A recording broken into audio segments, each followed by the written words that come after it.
గ్రంథము నుండి 84వ కీర్తనలోని కొన్ని వచనాలను మనం ధ్యానించుకుందాం. అందరూ తీయండి దయచేసి. కీర్తన గ్రంథం నుండి 84వ అధ్యాయము 2వ వచనం చూద్దామా. యెహోవా మందిర ఆవరణములను చూడవలెనని నా ప్రాణము ఎంతో ఆశపడుచున్నది, అది సొమ్మసిల్లుచున్నది. జీవము గల దేవుని దర్శించుటకు నా హృదయమును నా శరీరమును ఆనందముతో కేకలు వేయుచున్నవి. సరిపోతుందండి. చిన్న ప్రార్థన. మహాగణుడువు, మహోన్నతుడువు, సర్వశక్తిమంతుడివై పరలోకమందు అత్యున్నతమైన మహిమ గల సింహాసనం మీద ఆశీర్వదించిన మా పరమ తండ్రి, మీ ఘనమైన అతి పరిశుద్ధమైన నామానికి స్తోత్రములు స్తుతులు నాయన. ప్రభువా, పరలోకమందున మీ చిత్తమును ప్రభా మాకు జీవగ్రంథంగా ఇచ్చి, ఆ జీవగ్రంథంలోని మీ మాటల ప్రభా మీ పిల్లల మీద మేము నేర్చుకోవడానికి నాయన మీరు కృప చూపుతున్న విధానం మీకు స్తోత్రం. అటిథులు ప్రభా దేవ 84వ కీర్తనలో నుండి ప్రభా కొన్ని మాటలు మేము ధ్యానించుండగా నిలబడి మీ పిల్లలకు చెప్పబోతున్న నన్ను మీ ఆత్మచేత ఆవరించి మీ బిడ్డలతో మాట్లాడి మహిమ పొందమని మీ ప్రియకుమారుడైన యేసుక్రీస్తు నామములో ప్రార్థన చేస్తున్నాను పరమ తండ్రి, ఆమేన్. కీర్తనకారుడు అంటున్నాడు కదా, యెహోవా మందిర ఆవరణములను చూడవలెనని నా ప్రాణము ఎంతో ఆశపడుచున్నది, అది సొమ్మసిల్లుచున్నది. జీవము గల దేవుని దర్శించుటకు నా హృదయమును నా శరీరమును ఆనందముతో కేకలు వేయుచున్నవని కీర్తనకారుడు తెలియజేస్తున్నాడు. దేవుని యొక్క ఆవరణము చూడాలని చెప్పి కీర్తనకారుడు చాలా ఆశ కలిగి ఉన్నాడట, ఆకాంక్ష కలిగి ఉన్నాడట. తన ఆశను తెలియజేస్తున్నాడు కీర్తనకారుడు. ఎంత గొప్ప ఆశ అండి! దేవుడు ఆవరణము చూడాలని కీర్తనకారుడికి చాలా ఆశ ఉందట. ప్రియులరా, ఈ ఆశ ఎలా ఉందట ప్రియులరా? చూడండి 10వ వచనం, 10వ వచనం చూడండి. నీ ఆవరణములలో ఒక దినము గడుపుట 1000 దినముల కంటే శాతం సరిపోతుందండి. ఈ యొక్క ఆశ ఆకాంక్ష కనీసము ఒక్క దినము ఆయన ఆవరణములలో గడిపితే చాలట.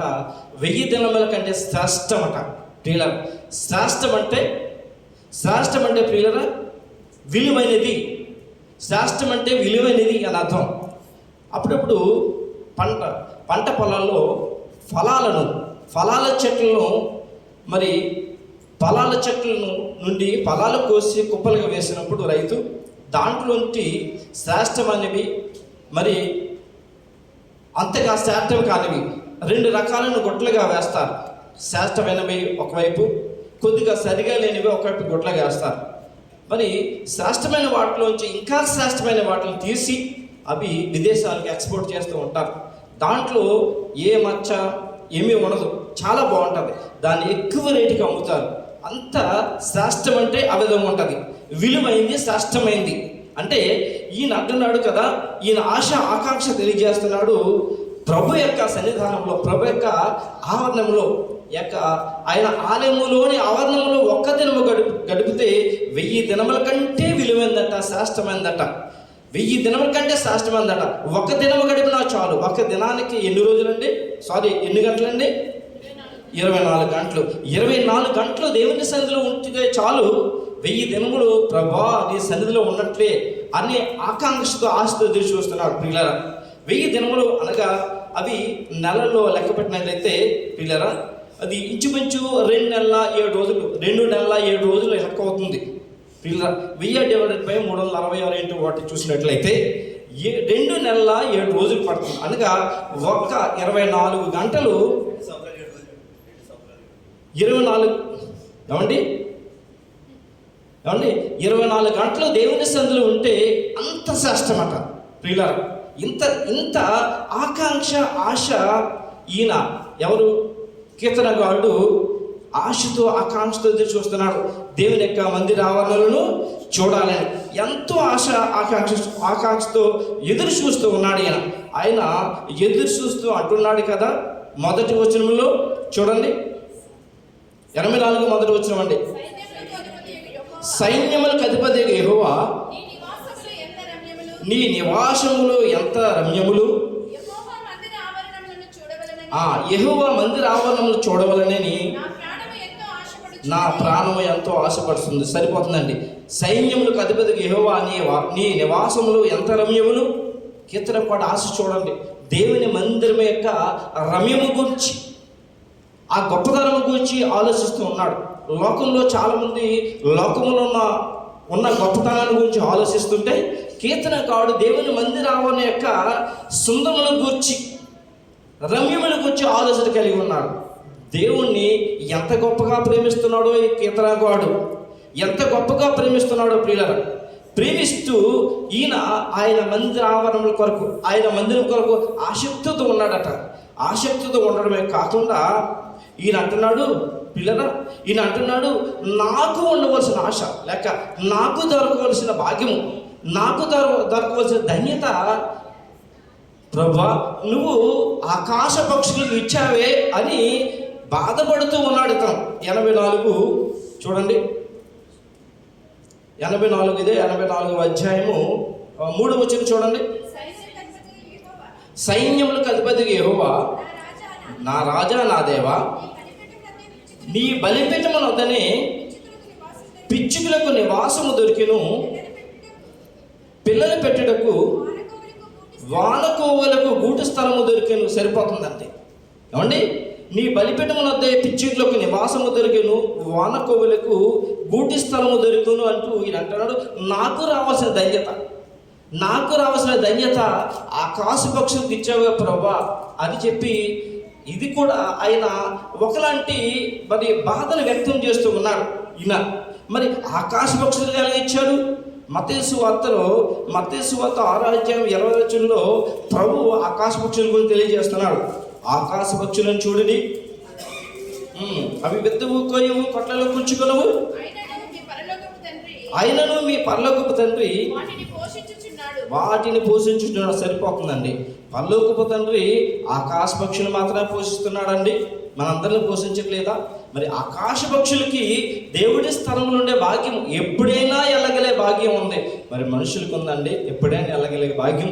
పిల్లరా, దాన్ని చూసి హృదయంలో బాధపడుతూ, అయ్యో ప్రభువా, మరి ఆకాశ పక్షులకి నీ సన్నిధానం ఉండే భాగ్యము దొరికిందే అని చెబుతూ, ఆ భాగ్యము దేవుని సన్నిధిలో ఉండే భాగ్యం ఎంత గొప్పతో చెబుతూ 84:4 ఆయన అంటున్నాడు కదా, నీ మందిరమునందు నివసించువారు ధన్యులు, దేవుని నామమున మహిమ కలుగును గాక, వారి నిత్యము నిన్ను స్తుతించుదురు. ఆయన మందిరంలో ఉన్న వారు ఏం చేస్తారండి? నిత్యము నిన్ను స్తుతించుదురు. ఆకాశ పక్షులకి అలాంటి ధన్యత ఇచ్చావు కదా ప్రభా, నాకు కూడా ఉన్నట్లయితే నేను కూడా నిత్యము స్తుతిస్తాను కదా ప్రభా అనే ఆకాంక్షతో కీర్తన కూడా అంటున్నాడు. పిల్లలు, ఇంతకీ ఎవరండి ఈ కీర్తన రాసింది? ఎవరండి? కోరాహు కుమారులు. కోరాహు కుమారుల యొక్క ఆశ, ఆకాంక్షను పరిశుద్ధాత్మ దేవుడు మరి ఈ గ్రంథంలో రాయించాడు. పిల్లల, మరి మనం కనుక ఆలోచన కలిగినట్లయితే దేవుని ఎడల ఉన్న ఆశ, ఆకాంక్ష కోరాహు కుమారులకు ఉన్న ఆశ, ఆకాంక్ష కంటే ఎక్కువగా లేదని చెప్పుకోవాలి. మనం పరిశీలన చేసుకోవాలి. దేవుని ప్రేమిస్తేనే కదండి ఆ ఆశ, ఆకాంక్ష దేవుని సన్నిధిలో ఉండాలనే ఆశ కలుగుతుంది. దేవుని ప్రేమిస్తే, ఆయన మందిరాన్ని ప్రేమిస్తే, ఆయన సన్నిధిలో ఉండాలనే ఆశ కలుగుతుంది, ఆయన స్తుతించాలని ఆశ కలుగుతుంది. లోకం వైపు మీరు చూడలేదు కానీ దేవుని వైపు చూస్తూ దేవుని యందు ఆసక్తి కలిగి, ఆకాంక్ష కలిగి వీరు ఉన్నారు కోరాహు కుమారులు. మరి పరిశుద్ధ గ్రంథం చూసినట్లయితే కోరాహు కుమారుల గురించి బయట మనకి ఎక్కువగా తెలిసింది ఏంటంటే, కోరాహు కుమారులు నశించిపోయారు, కోరాహు కుమారులు నశించిపోయారని అందరికీ తెలిసిన వాడిక మాట. అంటే కోరాహు కుమారులు లేరు, కోరాహు కుమారులు లేకపోతే ఏ విధంగా మళ్ళీ వారు రాస్తారనేది దేవుని పట్ల ఆశ గురించి. అంటే కోరాహు కుమారుల యొక్క వృత్తాంతం కనుక మనం చూసినట్లయితే పిల్లరా, కోరాహు వంశములో మరి ప్రధానులైన వారు దాతాను, కోరాహులు. వీరిని భూమి నెరతీసి వారిని మింగివేసింది. వారి యొక్క సమాజపు వారు ఇంచుమించు 250 మందిని దేవుడి సందులోంచి అగ్ని వచ్చి భక్షించి వేసింది. వారు చనిపోయారు. దీన్ని బట్టి లోకమంతా ఏమనుకుంటున్నారంటే కోరాహు కుమారులు లేరు, నశించిపోయారు అనుకుంటున్నారు. అయితే ఆ కాలంలో మోషే, అహరోను కాలంలో ఈ యొక్క కోరాహు యొక్క సమాజము పెద్ద సమాజము. ఆ సమాజానికి అధిపతి వీరు దాతాను అభిరాములు. వీరు మోషేకు అహరోనుకు వ్యతిరేకంగా వీరు మాట్లాడుతున్నప్పుడు దేవుని సందులోంచి అగ్ని వచ్చి వారిని 250 మందిని కాల్చివేసినట్లుగా మనము సంఖ్యాకాండం 26వ అధ్యాయం 10వ వచనంలో చూడగలము. చూడండి, సంఖ్యాకాండం 26వ అధ్యాయం 10వ వచనంలో, ఆ సమూహం వారు మృతి పొందినప్పుడు అగ్ని 250 మందిని భక్షించినందున భూమి తన నోరు తెరిచి వారిని కోరహను మింగులు వేసినందును వారు దృష్టాంతం లేదు, వారు చనిపోయారట, కనిపించకుండా పోయారట. పిల్లర కనిపించకుండా పోయారట. ఎవరండి? కోరహు యొక్క వంశము వారు. అయితే ప్రియులరా చూడండి, అయితే కోరహు వంశం వారు చనిపోయారు. అయితే వారికి చిన్న పిల్లలు ఉన్నారండి, వారు చనిపోలేదు. చిన్న పిల్లలు ఉన్నారు. మోషే అహరోను కాలంలో చిన్న పిల్లలు ఉన్నారు. కోర యొక్క చిన్నపిల్లలు, వారు చనిపోలేదు. ఆ విషయాన్ని ఇదే సంఖ్యాకాండం 26వ అధ్యాయం 11వ వచనంలో తెలియజేస్తోంది. అయితే కోరహు కుమారులు చావలేదు. ఏమయ్యారు అని అంటే, వారు చావలేదు. ఏమయ్యారంటే, వారి పితరులు ఎదురు తిరిగిన వారందరూ చనిపోయారు, కానీ అప్పటికి చిన్న పిల్లలు ఉన్నవారు మాత్రం చనిపోలేదు. వీరు మరలా కొన్ని సంవత్సరాలైన తర్వాత సమూయేలు ప్రవక్తగాను న్యాయాధిపతిగాను పరిపాలించే కాలం వచ్చినప్పటికీ, అదేవిధంగా ఆ కాలంలో దావీదు రాజుగా పరిపాలన చేస్తున్న కాలం వచ్చినప్పటికీ పిల్లరా, ఈ కోరహుకు అప్పుడున్న వారి యొక్క సమాజం వారు, ఆ అధిపతులందరూ చనిపోయారు. ఎందుకు చనిపోయారు అంటే, వారు అయిష్టమైన కారణాలను బట్టి, వ్యతిరేకతను బట్టి, ఇష్టానుసారమైన జీవితం బట్టి వారు చనిపోయారు. అయితే ఇక్కడ దేవుని యొక్క నీతిని మనం చూడగలగాలి. పితరులు లేక తల్లిదండ్రులు వారు దేవుడికి అయిష్టమైన మరి అయిష్టమైన కార్యాలు చేసినా, విరుద్ధమైన కార్యాలు చేసినా, ఎదరొకటి వెనకొకటి చెప్పినా, ఎదురుకుండగా మరి ముఖస్థుతి చేసి వెనకాల తెచ్చినా, దేవుడికి అయిష్టి అయి ఉన్న వారిని ఇప్పుడు ఎల్లప్పుడూ దేవుడిని శిక్షిస్తూనే ఉంటాడు, వదిలిపెట్టాడు ప్రియులారా. అయితే వారి కుమారులు అలాంటి పని చేయకుండా మనసు మార్చుకొని నీతిగా యథార్థంగా జీవిస్తూ ప్రభు సన్నిధిలో ఎదురు చూసినట్లయితే వారిని దేవుడు మర్చిపోవడానే దానికి ఉదాహరణ. మరి ఈ యొక్క సమూయేలు కాలం వచ్చినప్పటికీ, దావీదు రాజుగా ఉండే కాలం వచ్చినప్పటికీ వీరి పిల్లలు దేవుని యందు భయభక్తులు కలిగి ఉన్నారట. దేవుని యందు భయభక్తులు కలిగి దేవునికి మరి ఇష్టలుగా ఉన్నారట. పిల్లల ఇష్టలుగా ఉన్నారట వీరు. అందుకని అప్పుడు సమూయేలును దావీదును వీరిని చూసి వీరిని ఏం చేశారంటే పిల్లరా, వీరు నమ్మకముగా ఉన్నారని చెప్పి ఆ యొక్క ప్రత్యేక గుడారంలో ద్వారపాలకులుగా నియమించారట వీరినండి. పిల్లరా చూడండి, మొదటి దినవృత్తాంతాల గ్రంథము 9వ అధ్యాయం 19వ వచనంలో రాయబడింది.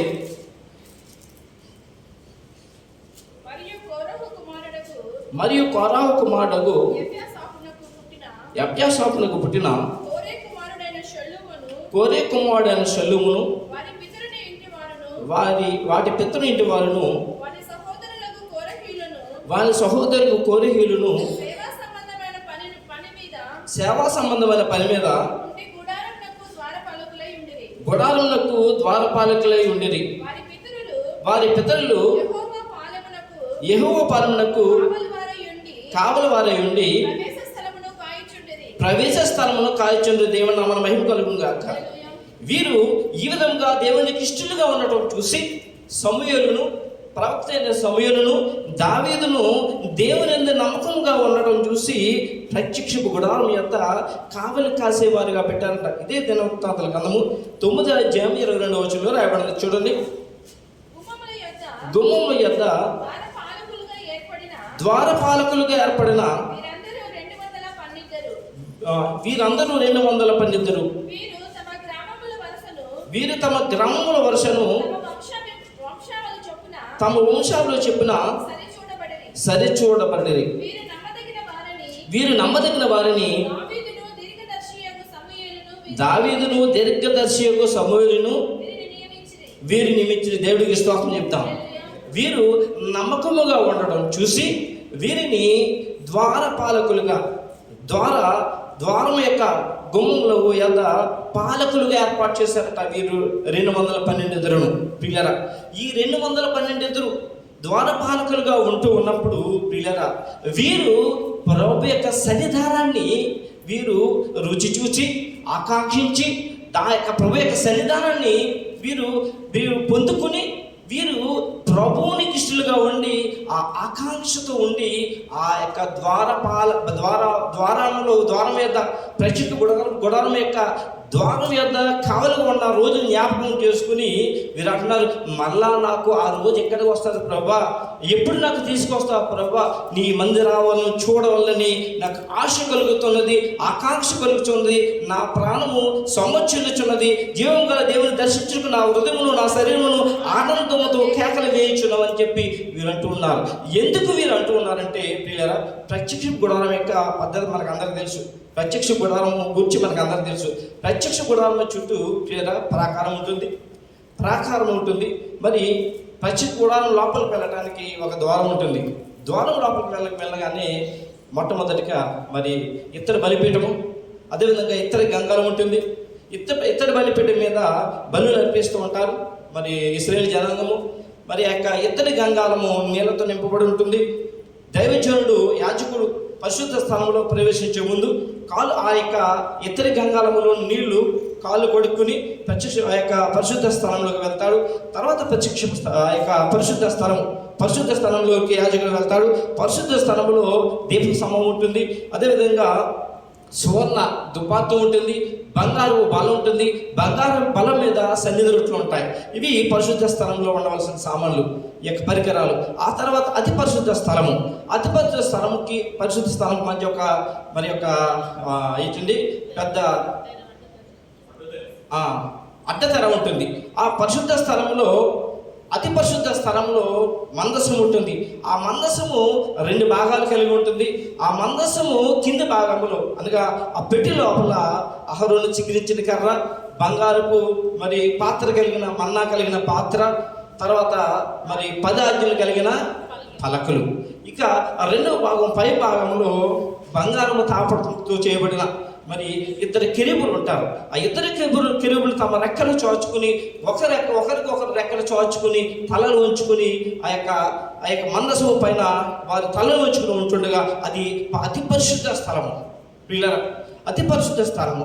పరలోకం ముందర దేవుడు ఆ యొక్క కెరూబులు ఉన్న స్థలంలోకి వస్తూ ఉంటే ఆ యొక్క పచ్చిసి గుర్రాలంతా కూడా వెలుగుమయమైపోతుంది అక్కడంతా కూడా. పిల్లల అయితే ఈ యొక్క ఇశ్రాయేలు జనాంగము ఐగుప్తు నుండి బయలుదేరి కనాను ప్రయాణంకి వచ్చినప్పటికీ వారి యొక్క కాల బలము 7 లక్షల మంది. పెద్దవారు అంటే స్త్రీలు పురుషులు చిన్నపిల్లలు అందరూ లెక్కెత్తే 20 లక్షల మంది ఐగుప్తు నుంచి బయలుదేరి కానానికి వచ్చారు. కానానికి వచ్చిన తర్వాత కానాను అంతా కూడా వారు ఆక్రమించుకొని ప్రభు చెప్పినట్లుగా యెహోషువ కాలంలో కానాను అంతా కూడా వారు స్వాధీనం చేసుకున్న తర్వాత విస్తరించిపోయారు. దేవుడైన యెహోవా అబ్రహాంకి చేసిన వాగ్దానం ప్రకారం ఆకాశం నక్షత్ర వలన భూమి ఇసుక వలన విస్తరించిపోయారు. వీరు నలుమూలలా ఉండి విస్తరించిపోయిన వీరు ఆ యొక్క దేవుని సన్నిధానానికి ప్రత్యక్షం గుడారం ఉండే యొక్క కొండ మీదకి వీరు కృతజ్ఞతా కానుకలు అర్పణలు అవి వీరు యొక్క ప్రత్యక్ష గుడాలను తీసుకొస్తున్నారు. పాప పరిహార బలు కొరకు మరి ఇక్కడికి వస్తూ ఉండేవారు. ఆ యొక్క దేశం నలుమూల నుంచి కూడా వస్తూ ఉండేవారు, నిరంతరం వస్తూ ఉండేవారు. వీరు వచ్చి వారు చేసిన పాపములు ఎత్తము, వారు చేసిన అతిక్రమలు ఎత్తము, వారు చేసిన దోషములు ఎత్తము మరి బళ్ళు అర్పిస్తుండేవారు. అంతేకాకుండా సమాధాన బళ్ళు అర్పిస్తుండేవారు. వారు బళ్ళు పట్టుకొచ్చి అక్కడ అర్పిస్తూ ఉంటే యాజకులు ప్రార్థన చేస్తూ ఉండేవారు. అంతేకాకుండా దావీదు కాలంలో పాటలు పాడడానికి ప్రత్యేక గాయకులను దావీదు గారు ఏర్పాటు చేశారు. అదేవిధంగా వాద్యం వాయించడానికి ఒక గ్రూపును దావీదు గారు ఏర్పాటు చేశారు. వీరు వాద్యం వాయిస్తూ మరి దేవుని పాటలు పాడుతూ ఉండేవారు. ఒక పక్క బళ్ళు అర్పిస్తుండేవారు. ప్రత్యక్ష గుడారంలో యాజకుడు సువర్ణ దుపాతి చేత పట్టుకుని ధూపం వేస్తూ ఉండేవాడు. ఇలాగూ ప్రత్యక్ష గుడారంలో మరి ప్రతిరోజు పనికి జరుగుతుండేది. వీరు ఇశ్రాయేలు ప్రజలు ఏ విధంగా ప్రతిరోజు కూడా ఈ విధంగా బలు అర్పిస్తూ దేవుని స్తుతిస్తూ ఉండగా పరలోకమందున్న దేవుడు చూసి ఆయన పరలోకం నుండి ఆ యొక్క ప్రత్యక్ష గుడారంలోని అతి పరిశుద్ధ స్థలంలోనికి ఆయన దీవెన ఆశీర్వాదం పంపిస్తుండేవాడు.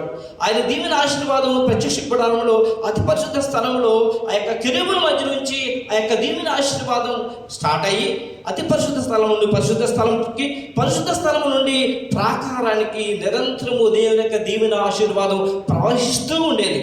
దేవుడికి స్తోత్రం చెప్దాం. ఏమండి, ప్రతి క్షణం కూడా, ప్రతిసారి కూడా, ఎందుకంటే వారి పాపాలు కడిగేసుకున్న వెంటనే వారు ఆశీర్వాద పాత్రలు చేస్తుండే జనంగా ఉండేవారు.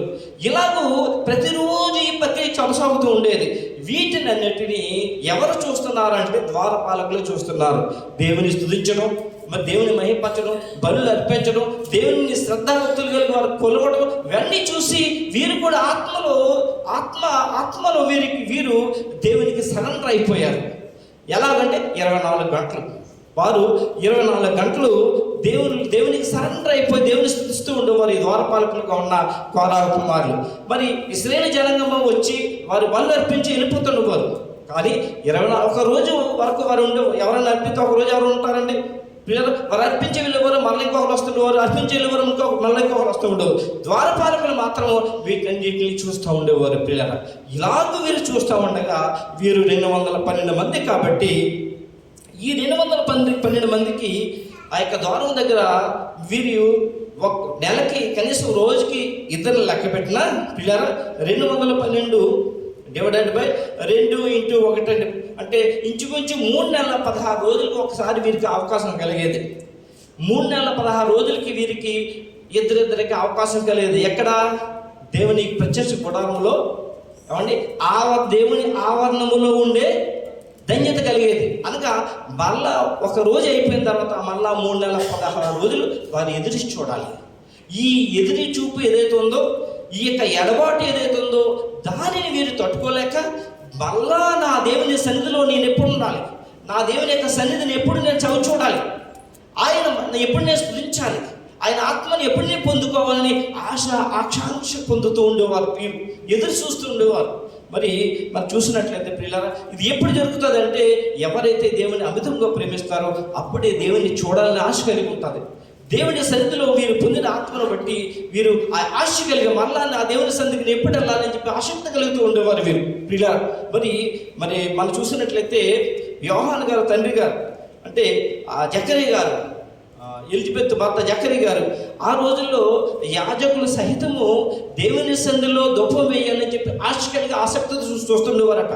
వారి జీవితంలో ఒక్కసారైనా సరే పరిశుద్ధ స్థలంలోకి వెళ్ళి దుపాత్తి పట్టుకుని నేను దుపాత్తి ఒక్కసారైనా వేసే భాగ్యత నాకు వస్తే చాలు ప్రభు అని ఎదురు చూస్తున్నవారట. వారికి అంత ఆసక్తి ఉండేదట. అప్పుడు వారి చీట్లు వేసుకుని వారి పేర మీద చీటు వస్తే వారు అప్పుడు వెళ్ళేవారట. విస్తారమైన యాజకులు ఉండేవారట సమయంలో, దావీదు కాలంలో. వారి పిల్లల అప్పుడు జకరియా గారు పేరని చీటు వస్తే జకరియా గారు ధూపం వేస్తుంటే గబ్రియేలు దూత ప్రత్యక్షత చూశాడు. దేవుని నామమున మహిమ కలుగుగాక. అలాగే వీరు ఆకాంక్ష కలిగి దేవుడి కృప వరకు ఎదురు చూస్తున్నారు ఈ యొక్క ప్రాకారం వద్ద. ప్రియుల, మరి వీరికి ఎవరికి?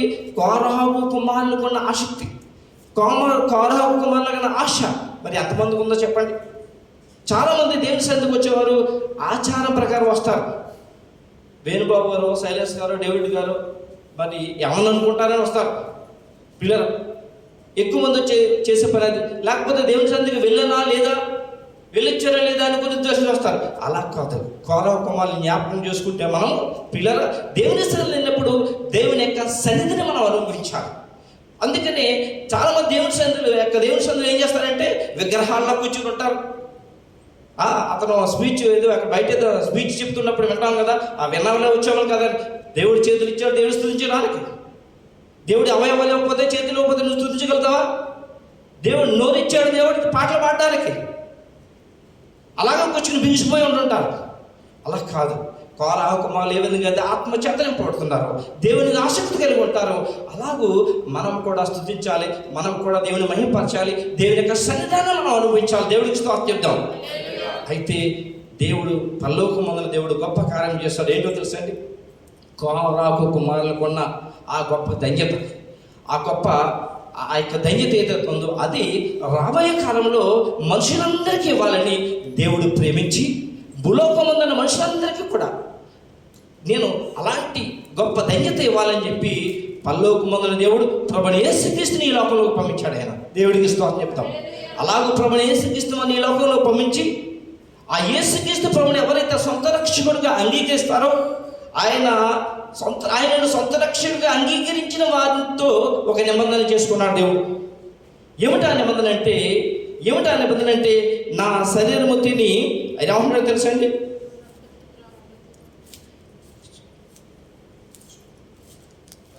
యోహాను సువార్త 6వ అధ్యాయము 54వ వచనం. నా శరీరము తిని నా రక్తము త్రాగువాడే నిత్య జీవము గలవాడు, అంత్యదినమున నేను వారిని లేపుతాను. సరిపోతుందండి. నా శరీరము తిని నా రక్తము తాగువాడే నిత్య జీవము గలవాడు, అంత్యదినము నేను వారిని లేపుదును అని ప్రభు అయిన యేసుక్రీస్తు ద్వారా తండ్రి దేవుడు మనతో నిబంధన చేసుకున్నాడు. అందుకే దీన్ని నిబంధన రక్తము, దీని పేరు దేవుడికి స్తోత్రం చెప్తాం. ఎలాగంటే కోరాహు కుమారుల కంటే మరీ ఎక్కువైన ధన్యత ఈ లోకంలో 2023 సంవత్సరాలుగా పరలోకమందు దేవుడు ఇస్తున్నాడు. ఎలాగంటే ఎవరైతే ప్రభుని యేసుక్రీస్తు వారి సొంత రక్షకుగా అంగీకరిస్తారో వారితో ఆ నిబంధన చేసుకుంటున్నాడు. నిబంధన అంటే అగ్రిమెంట్. మనము యూఏలో ఉన్నామండి. అంతకుముందు 5 సంవత్సరాల వేజ ఉండేది, తర్వాత 3 సంవత్సరాల వేజ్ అయింది, ఇప్పుడు 2 సంవత్సరాల వేజ్ అయింది. 2 సంవత్సరాల వేజ్ ఏంటంటే యూఏలో అగ్రిమెంట్, వారితో అంగీకారం మాట, వారి సార్వభౌమాధికారానికి మనం లోబడి ఉంటాం, అంగీకారం. అదే విధముగా పరలోకమందున తండ్రి ప్రభుని యేసుక్రీస్తు ద్వారా ఆయన ఒక నిబంధన చేస్తున్నాడు, ఒక అగ్రిమెంట్ చేస్తున్నాడు ఆ పిల్లలతో. ఏమిటి అగ్రిమెంట్ అంటే మనము ప్రభుని యేసుక్రీస్తుని అంగీకరించిన నాటి నుండి చనిపోయే వరకు ఈ అంగీకారం మనం ఎప్పుడు కూడా కొనసాగిస్తూ ఉండాలట. ఏమిటా అంగీకారం అని అంటే ఆయన శరీరము తిని ఆయన రక్తము త్రాగటమే. దేవుడికి స్తోత్రం చెప్తాం. ఆయన శరీరము తిని ఆయన రక్తము తాగాలట. ఆయన శరీరము తిని ఆయన రక్తము తాగితే ఏమవుతుందంటే ఎల్లప్పుడూ ప్రభు ఏ విధంగా జీవిస్తున్నాడో మనము ఆ విధంగా జీవిస్తామట. అదేమో నా మహిమ కలుగును గాక. ప్రభు ఏ విధంగా అయితే జ్యోతిర్మయుడై నిత్యము జీవిస్తున్నాడు, మనం కూడా ఆయన శరీరము తిని ఆయన రక్తంగా ఆయనతో నిబంధన చేసుకున్న ప్రతి ఒక్కరు కూడా ఆ విధంగా జీవిస్తారట. అంతేకాదు కోరాహు కుమారుల కంటే ఇంకో గొప్ప ధన్యత. ఏమిటా ధన్యత అంటే చూడండి 56వ వచనము. ఇదే యోహాను సువార్త 6:56. నా శరీరము తిని నా రక్తము త్రాగువాడు నా యందును నేను వాని యందును నిలిచుందును. దేవుడి స్తోత్రం చెప్తామండి. నా శరీరము తిని నా రక్తము త్రాగువాడు నా యందును నేను వాని యందును నిలిచెందును అనగా కోరాహు ఆ యొక్క ఆవరణంలో నిలిచి దేవుని సన్నిధిని అనుభవిస్తున్నాడు. ఈ కాలంలో అయితే ఎవరైతే ప్రభుని యేసుక్రీస్తుని సొంత రక్షకుడికి అంగీకరిస్తారో పిల్లరా, వారిలో ఆయన నిబంధనను వారు మరి పాల్గొని ఆ నిబంధన నెరవేరుస్తున్న వారిలో సాక్షాత్తు దేవుడే ఉంటాడట. దేవుడికి స్తోత్రం. ఇప్పుడు మనము కోరాహు కుమారులాగా మరి దూరముగా ఉన్న అవసరం లేదు, కోరాహు కుమారులాగా ఎదురు చూడడం అవసరం లేదు. సాక్షాత్తు దేవుడే మనకు వచ్చేస్తాడట. ఎలాగూ అని అంటే ఆయన శరీరము తిని ఆయన రక్తము తాకితే. పిల్లల మరి అందరికీ చాలా గ్రూపులు ఉంటాయి. ఏ గ్రూపు బి గ్రూపులు ఉంటాయి. ఒక్కొక్క గ్రూపు మాత్రం ఒక్కొక్కరికి కుదురుతుంది. కానీ ప్రభు అయిన యేసుక్రీస్తు రక్తం యొక్క గ్రూపు లోకములో ఉన్న వారికి అందరికీ సరిపోతాడు. దేవుడికి స్తోత్రం చెప్తాం. ఆయన రక్తము తాగితే ఆయన రక్తం మన రక్తములు కలిసిపోతాట. దేవుడి నామన మహిమ కలుగును గాక. అందుకే సాక్షాత్తు దేవుడే మనలోకి వచ్చేస్తున్నాడు. పిల్లల దేవుడే మనలో నివాసం ఉంటూ ఉన్నాడు. ఇప్పుడు కోరాహు కుమారుల కంటే బహు సంతోషం, బహు ఆనందం మన జీవితంలో కలగాలి. మరి కలగాలంటే కోరాహు కుమారులు కూడా ఆసక్తి మనలో ఉండాలి. ప్రభు నాలో ఉన్నాడు, ప్రభు నాలో జీవిస్తున్నాడు, నేను ప్రభులో ఉండాలని ఆశాకాంక్ష ఉండాలి. ప్రియత మరి ప్రతి ఒక్కరు కూడా తప్పనిసరిగా ప్రభు యొక్క నిబంధన జ్ఞాపకం చేసుకోవాలి. మనం పరిశుద్ధ బలారాధనలో పాల్గొనడానికి సిద్ధంగా ఉన్నాం. ఈ యొక్క నిబంధన జ్ఞాపకం చేసుకుందాం. ఈ యొక్క నిబంధన జ్ఞాపకం చేసుకుందాం. ఇది ద్రాక్షరసం కాదు, ఇది రొట్టె కాదు, సాక్షాత్తు జీవాధిపతి అయిన దేవుని యొక్క శరీర రక్తములని మనము గుర్తెరిగి తీసుకుందాం. ప్రియురా, దేవుడు మనతో ఉంటాడు, మనతో నిరంతరం ఉంటాడు, మనము నిరంతరం జీవించగలిగి ఉంటాం. ప్రియులారా, అలాంటి కృపలో మనల్ని మన సంఘాన్ని దేవుడు భద్రపరచును గాక. ఆమేన్.